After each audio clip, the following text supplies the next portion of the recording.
Hello, I'm Dr. Wesley Barry, and today I'm going to speak briefly about the anterior approach to the surgical spine. If you are seeing me here today, that means that your spine surgeon has designated you to come and see me about the part of the operation that I will be responsible for. In this operation, I'll be called the approach surgeon. What I do is to expose the very front of the spine, usually the lumbar spine, from L3 to L5S1. I expose those structures so that your lumbar surgeon can repair them, which means I move your abdominal cavity to one side. I clear and dissect and clear away the aorta and the vena cava and expose those segments of the spine.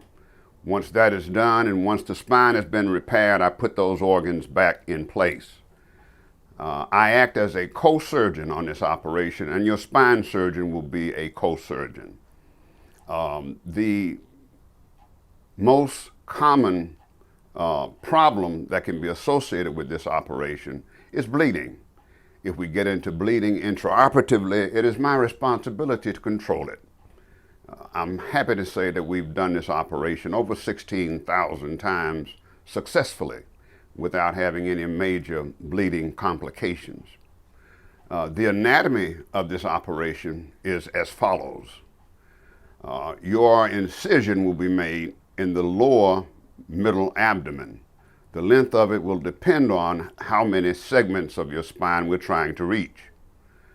The incision will go down. I will actually separate the peritoneal cavity or the lining of the abdomen from your abdominal wall.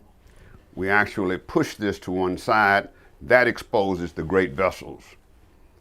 When I see and visualize the great vessels, then we start to mobilize them by taking down some of the small branches to the left side of the vessels. This enables me to actually move those vessels and expose that spine. Again, this is where the biggest risk of bleeding comes in. There is also risk of organ injury. There's also some risk of a clot forming and passing down the leg. For this reason, we monitor the pulses and the oxygenation of the toes to make sure that that has not happened. This is a rare occurrence. In over 16,000 cases, that also has occurred one time. This, in my hands, has been a very safe operation. It usually takes anywhere from as little as 1 hour for one level to as many as 3 hours for 3 levels. You're usually in the hospital for 1 or 2 days. Most patients will go home on clear liquids because it takes several days for your gut to start to function properly again. If you go home on full liquids, please understand you will rapidly take that further to more solid food, to soft food, and so on. I recommend if you haven't had a bowel movement by the 4th or 5th day that it's okay to take a mild laxative.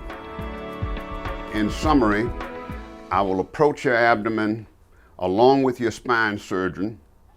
You'll have about a 2-hour operation, after which, if we have bleeding and we need to go back to the operating room, that is well understood.